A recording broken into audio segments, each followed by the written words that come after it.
ఇది కేవలం సమాచారంగా మాత్రమే భావించండి. వైద్య నిపుణులను సంప్రదించండి. తరచుగా మనం రక్తహీనత చూస్తూ ఉంటాం. అనీమియా 6, 7కి పడిపోవడం అండ్ అక్కడి నుంచి ఇన్వెస్టిగేషన్స్ మొదలవ్వడం. టిపికలీ అనీమియా ఎందుకు వస్తుందండి? చాలా సింపుల్ కారణాల వల్ల కూడా రక్తహీనత. So pregnant ladies, young people like 12th grade. రక్తహీనత ఇంటర్నల్ బ్లీడింగ్ వల్ల కూడా అవుతుందని చెప్పి టెస్ట్ చేస్తూ ఉంటారు దీనికి. ఇంటర్నల్ బ్లీడింగ్ బాగా ఎక్కువ అయినప్పుడు వెంటనే బయటకు రావాలి కదా ఎంత బ్లీడింగ్ అయితే, కాకపోతే కొంచెం కొంచెం. ఏ తీవ్రమైన కారణాల వల్ల, సివియర్ ఎయిల్మెంట్స్ వల్ల రక్తహీనత లేదు బ్లడ్లో సమస్యలు మొదలవుతాయి? B12 డెఫిషియన్సీ వెజిటేరియన్స్లో వాళ్ళకు కూడా రక్తహీనత, బట్ వాళ్ళకి ఓన్లీ రక్తహీనత ఉండదు.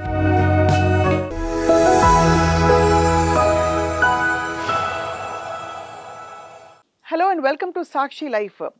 రక్తానికి సంబంధించిన అనేక రకాల వ్యాధులు మనం చాలా అరుదుగా చూస్తూ ఉంటాం. బికాస్ మనకి తెలిసిన వాళ్ళ సర్కిల్స్లో అంతగా రావు, కానీ యాక్చువల్లీ వచ్చినప్పుడు మాత్రం చాలా పెద్ద దెబ్బ పడుతుంది. కానీ రక్తహీనత మొదలుకొని రక్తానికి సంబంధించిన ఏ సమస్యలు ఉంటాయి, ముఖ్యంగా లుకేమియా లాంటి ఒక తీవ్రమైన సమస్య వచ్చినప్పుడు వాటి లక్షణాలు ఎలా ఉంటాయి, పరిష్కారాలు ఏమిటి, చికిత్స ఏమిటి, అన్నిటి గురించి వాళ్ళు తెలుసుకుందాం. వీ హ్యావ్ విత్ అస్ ప్రముఖ hemato oncologist from Apollo hospitals, బాగా అనుభవజ్ఞులు in this field, doctor Lokireddy Padmaja garu. వారితో మాట్లాడబోతున్నాం. నమస్కారం అండి. నమస్కారం అండి. సో అసలు రక్తహీనతతో మొదలు పెడదాం. తరచుగా మనం రక్తహీనత చూస్తూ ఉంటాం. అనీమియా 6, 7కి పడిపోవడం అండ్ అక్కడి నుంచి ఇన్వెస్టిగేషన్స్ మొదలవ్వడం. టిపికలీ అనీమియా ఎందుకు వస్తుందండి, ఇంత severe anaemia? It can be a very simple reason, as you would say, or it could be a very bad one. So చాలా సింపుల్ కారణాల వల్ల కూడా రక్తహీనత రావచ్చు. Simple is iron deficiency. So pregnant ladies, young people like 12th grade హాస్టల్లో ఉండేవాళ్ళు, bleeding ఎక్కువ అవటము, ఐరన్ డెఫిషియన్సీ, రక్తహీనత, this is becoming a very common issue. And ప్రెగ్నెన్సీలో రక్తహీనత రావటము, these are all related to nutritional problems or bleeding problems. That one aspect which is అంత life threatening ఏం కాదు. అది సింప్లిస్టిక్ ఐరన్ టాబ్లెట్స్ అవ్వచ్చు, ఐరన్ ఇంజెక్షన్స్ అవ్వచ్చు, క్విక్గా రికవర్ చేయొచ్చు. And we don't need to give blood transfusions. That is one misnomer are people think HB6 ఉండగానే blood ఎక్కిచ్చేద్దాం అనుకుంటారు. యంగ్ పేషెంట్స్ బాగా టాలరేట్ చేస్తారు. We don't need to give. అంత అనీమియా ఉన్నా కూడా టాలరేట్ చేస్తారు. అండ్ డెఫినెట్గా మనకి కాజ్ తెలిసింది అనుకోండి, it is definitely iron deficiency. Haemoglobin 5 ఉన్నా కూడా యంగ్ పేషెంట్లో you give injection iron, next 1 వీక్లోనే హిమోగ్లోబిన్ 1.5 గ్రామ్ పెరుగుతుంది. So within 3 weeks you see ఆ హిమోగ్లోబిన్ లిఫ్టింగ్ ఫ్రమ్ మనకి 5.5, 6 నుంచి కూడా 11, 10 వరకు ఈజీగా తీసుకురావచ్చు. అది సింప్లిస్టిక్ ఐరన్ డెఫిషియన్సీ. కారణం మనకి 100% కారణం తెలియటం చాలా ఇంపార్టెంట్. దాంతోపాటు మనకి రక్తహీనత ఇంటర్నల్ బ్లీడింగ్ వల్ల కూడా అవుతుందని చెప్పి టెస్ట్ చేస్తూ ఉంటాను వినికిడి. సో ఇంటర్నల్ బ్లీడింగ్ బాగా ఎక్కువ అయినప్పుడు వెంటనే తెలిసిపోతుంది, బయటకు రావాలి కదా ఎంత బ్లీడింగ్ అయితే, కాకపోతే కొంచెం కొంచెం గ్యాస్ట్రిక్ అల్సర్ ఉన్నాయి వాళ్ళకి, కడుపులో మంట, బ్లీడింగ్ పైల్స్, ఇవన్నీ కనిపించే బ్లీడింగ్. కాబట్టి అంత మనకి ఇన్వెస్టిగేట్ చేయాల్సిన అవసరం ఉండదు కదా, అంటే కనిపించిపోతుంది మీరు అన్నట్టు. ఒక మేల్ పేషెంట్లో అనీమియా ఉంది, ఐరన్ డెఫిషియన్సీ అని కన్ఫర్మ్ చేసాము. ఇప్పుడు టెస్ట్లు అనేవి చాలా ఈజీ అయిపోయినాయి. ఒకప్పుడు చాలా కష్టంగా ఉండేది బ్లడ్ టెస్ట్లు. సింపుల్ CBC చేస్తే మనకి బ్లడ్ ఎట్లా ఉంది, హిమోగ్లోబిన్ ఎట్లా ఉంది, ప్లేట్లెట్స్ ఎట్లా ఉన్నాయి, వైట్ సెల్స్ ఎలా ఉన్నాయి, ఆ 3 మెయిన్ పారామీటర్స్. మనకి వైట్ సెల్స్, ప్లేట్లెట్స్ బాగుండి ఓన్లీ రక్తం ఒక్కటే, హిమోగ్లోబిన్ ఒక్కటే తక్కువ ఉంటే వి స్టార్ట్ థింకింగ్ సింపుల్ కారణాలు. 3 తక్కువ ఉన్నాయనుకోండి, ఇమ్మీడియట్లీ అది రెడ్ ఫ్లాగ్, ఏదో మేజర్ ఉంది, కరెక్ట్గా డాక్టర్ దగ్గరికి వెళ్ళి ఇన్వెస్టిగేట్ చేసుకోవాలి. For everything the bottom line is కారణం కనుక్కోవాలి ఫస్ట్. దాన్ని బట్టి మనం కొంచెం టైం ఇవ్వచ్చా, ఇమ్మీడియట్గా ఫాస్ట్గా ఇన్వెస్టిగేట్ చేయాలా, ఇవన్నీ తెలుస్తాయి.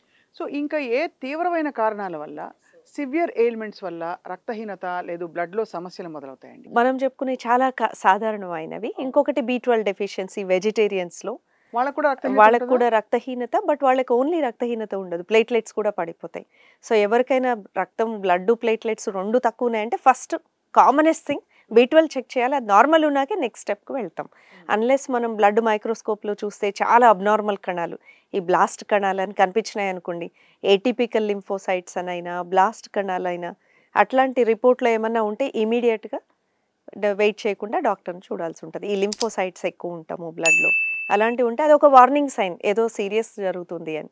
ఆర్ పేషెంట్స్కి వెయిట్ లాస్ ఉన్నా ఆర్ గడ్డలు ఉన్నా. So these are the simple to extreme కేసెస్లో బ్లడ్ క్యాన్సర్ ల్యూకీమియా అనేది బయటపడవచ్చు. దానికి కూడా రక్తహీనత అవుతుందా? రక్తహీనత, కొంచెము రక్త కణాలు ఎక్కువ ఉంటాం, డబ్ల్యూబీసీ ఎక్కువ ఉంటాము, కొన్నిసార్లు చాలా తక్కువ ఉంటాం. డబ్ల్యూబీసీ ఎక్కువ ఉండడమా, ఆర్బీసీ ఎక్కువ ఉండడం అండి? ఆర్బీసీ ఎక్కువ ఉండడం అనేది అసలు సమస్య, సమస్య అది ఎప్పుడు కాదా? వేరేది. హీమోగ్లోబిన్ చాలా ఎక్కువ ఉంటుంది అప్పుడు. 15.5 16 ఉందనుకోండి, అది రక్తం తక్కువ ఉంటేనే ప్రాబ్లం అనుకుంటాము, ఎక్కువ ఉంటే కూడా ప్రాబ్లమే. ఈ మధ్య చాలా మందిని చూస్తున్నాం మనం రక్తం ఎక్కువ అయ్యి వచ్చేవాళ్ళని. ఒక 5-10 years బ్యాక్ రక్తం ఎక్కువ అయ్యి వచ్చేవాళ్ళని చాలా తక్కువ చూసేవాళ్ళం. ఎందువల్ల వస్తుంది అసలు అది? Smoking, alcohol consumption has gone up. ఒక విధంగా చాలా. డిహైడ్రేషన్ ఇన్ ద బాడీ అని చెప్పొచ్చా? డీహైడ్రేషన్ కొంచెమే ఎఫెక్ట్ అవుతుంది, mainly smoking, alcohol. And those are the biggest causes, what we call as polycythaemia అంటాం. రెడ్ సెల్స్ ఎక్కువ ఉంటే రక్తం గట్టిగా అయిపోతుంది, అప్పుడు స్ట్రోక్ కానీ రక్తము ప్రవాహం అనేది చాలా స్లోగా ఉన్నప్పుడు అది స్లోగా హార్ట్లో వెళ్తే హార్ట్ ఇస్కీమియా రావటము, బ్రెయిన్లో స్లోగా వెళ్తే స్ట్రోక్స్ రావటం జరుగుతాయి. ఎందుకు స్లోగా వెళ్తుంది? అది థిక్గా ఉంటుంది. ఒక ట్యూబ్లో వాటర్ ఎలా వెళ్తుంది, పెట్రోల్ ఎలా వెళ్తుంది, అంతే కదా. సో ఇట్స్ ఫ్లో చాలా తక్కువగా ఉంటుంది.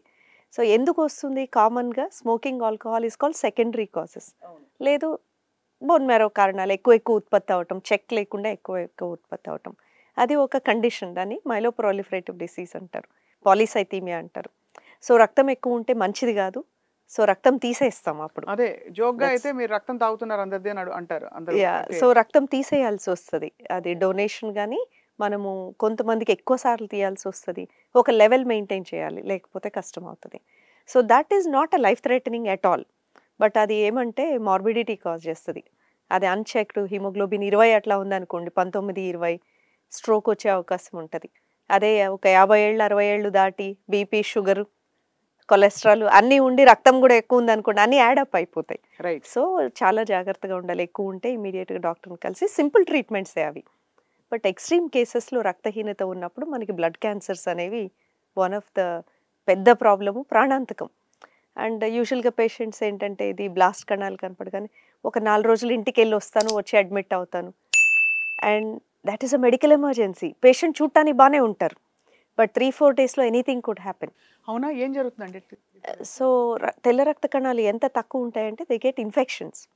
ఆ ఇన్ఫెక్షన్స్ లైఫ్ థ్రెటనింగ్ ఉంటాయి, ప్రాణాంతకమైన ఇన్ఫెక్షన్స్ చాలా ఫాస్ట్గా రావచ్చు. ఆర్ ఈ సెల్స్ చాలా ఫాస్ట్గా ఎక్కువ అయిపోయి ఈ కిడ్నీ మీద ఎఫెక్ట్ పట్టము, ట్యూమర్ లైసిస్ అంటారు. ఈ క్యాన్సర్ కణాలు చనిపోయినప్పుడు వాటి నుంచి వచ్చే కెమికల్స్ వల్ల డ్యామేజ్ జరుగుతుంది. సో ఇలాంటివి మేజర్ ఇష్యూస్ వల్ల తొందరగా ట్రీట్మెంట్ ఇవ్వాలి అంటాం. ఇంకొకటి, బ్లడ్ క్యాన్సర్లో తెల్ల రక్త కణాలు తక్కువ ఉన్నప్పుడు వస్తే లో రిస్క్ అంటాం, అదే తెల్ల రక్త కణాలు 50-60 వేలు దాటినాక హై రిస్క్ అంటాం. రైట్. హై రిస్క్ అంటే ఏంటి అంటే మళ్ళీ తిరిగి వచ్చే అవకాశం ఎక్కువగా ఉంది. లో రిస్క్ అప్పుడు డిటెక్ట్ చేస్తే బెటర్ కదా, సో అర్లీగా డిటెక్ట్ చేస్తే బెటరు. మనం తెలిసి డయాగ్నోసిస్ వచ్చినాక ఒక వారం తర్వాత వద్దాంలే అనేసరికి అది హై రిస్క్ అయిపోతుంది. అప్పుడు ఓన్లీ క్యాన్సర్ కీమోథెరపీ అనము, కీమోథెరపీతో పాటు ట్రాన్స్ప్లాంట్ వచ్చేస్తుంది. ఒకటి లైఫ్ రిస్క్ ఎక్కువ అవుతుంది, ట్రీట్మెంట్ కాస్ట్ ఎక్కువ అవుతుంది, సింపుల్గా వెళ్ళేదానికి మనం ఇంకా కాంప్లెక్స్ చేసుకున్నట్టు అవుతుంది. కరెక్ట్. సో ఎనీ టైమ్ ల్యూకీమియా అనే కన్సర్న్ ఉన్నప్పుడు డెఫినెటివ్ డయాగ్నోసిస్, ట్రీట్మెంట్ ఎలా వెళ్ళాలి, ఎస్పెషలీ మనము ల్యూకీమియా చెప్పేది ఎక్యూట్ ల్యూకీమియా, ఏఎంఎల్ అని, ఏఎల్ఎల్ అని. సో ల్యూకీమియాలో ఇంకొక రకం కూడా ఉన్నాయి బ్లడ్ క్యాన్సర్స్లో, క్రానిక్ దీర్ఘకాలిక బ్లడ్ క్యాన్సర్స్ అంటారు, సిఎంఎల్ అని, సిఎల్ఎల్. అది ఎలా వస్తుంది అసలు, ఎలా సంభవిస్తుంది? అది స్లోగా పెరుగుతుంటాయి. So it is all about a change in the genetics. So ప్రతి బాడీలో ఇది ఇంత రావాలి, ఇది ఇంత రావాలని ఒక ప్రోగ్రామ్ ఉంది. సో ఇంతకంటే ఎక్కువ వస్తే there is a switch off, ఇంతకంటే తక్కువ ఉంటే ఎక్కువ చేయమని బాడీలో సిగ్నల్స్ వెళ్తాయి. అవును. అలాంటి సిగ్నల్స్ పాడైనప్పుడే ఎక్కువ ఉత్పత్తి అవుతుంది. అంటే ఒక క్యాన్సర్ కణం ఉత్పత్తి అవుతున్నప్పుడు బాడీలో ఉన్న ఇమ్యూన్ సిస్టమ్ చెప్పట్లే అది బ్యాడ్ అని, తీసేయట్లేదు, అది రికగ్నైజ్ చేయకపోవటం వల్లే అది ఎక్కువ పెరిగిపోతుంది. సో అది సైంటిఫిక్ అండర్స్టాండింగ్ ఆఫ్ కోర్స్. కానీ మనకి ఎన్వైరన్మెంటల్ ట్రిగర్స్ ఉంటాయా? ఏ క్యాన్సర్స్కి, ప్రతి క్యాన్సర్కి ఉండే లక్షణాలే ట్రిగర్స్ దీనికి కూడా ఉంటాయి? So that's great question you ask. చాలా మంది నాకెందుకు వచ్చింది, that's what is the first question. Smoke చేస్తే లంగ్ క్యాన్సర్ వచ్చినట్టు, ఆల్కహాల్ ఎక్కువ తీసుకుంటే లివర్ క్యాన్సర్ వచ్చినట్టు, ఆర్ లేడీస్లో ఇష్యూస్ వల్ల, ఇన్ఫెక్షన్స్ వల్ల సర్వైకల్ క్యాన్సర్ వచ్చినట్టు, బ్లడ్ క్యాన్సర్కి డెఫినెటివ్గా ఏమి ఉండదు. I know we tell chemicals, pesticides, వీటన్నిటి వల్ల, ఇన్ఫెక్షన్స్ వల్ల లింఫోమాస్ ఎక్కువ అవుతున్నాయి అంటాం, కానీ పర్టికులర్ గివెన్ పేషెంట్, ఒక క్యాన్సర్ పేషెంట్ వస్తే ఈయనకి దేనివల్ల వచ్చింది అంటే most of the time the answer is nothing. He's been living a normal life. అదే లైక్ కదా. లంగ్ క్యాన్సర్ వాళ్ళకి చాలా మందికి బక్కల్ ఓరల్ క్యాన్సర్కి టొబాకో చూ చేస్తున్నారు, అట్లా అంతా ఉంటాయి. బట్ ఇది unfortunately most of the times it's just a switch. And అవి ఎంత ఫాస్ట్గా వెళ్తాయంటే you wouldn't know. You are almost well a month ago and then suddenly it starts and then things are symptoms changing. ఎలా ఉంటాయి? For example unexplained weight loss ఉంటుందా అంత 1 month లోనే? లింఫోమాస్లో ఉంటుందండి. లింఫోమాస్లో అన్ఎక్స్ప్లెయిన్ వెయిట్ లాస్, ఈ గడ్డలు రావటము, it will give warning sign. Lymphomas ఒక్క రోజులో రావు.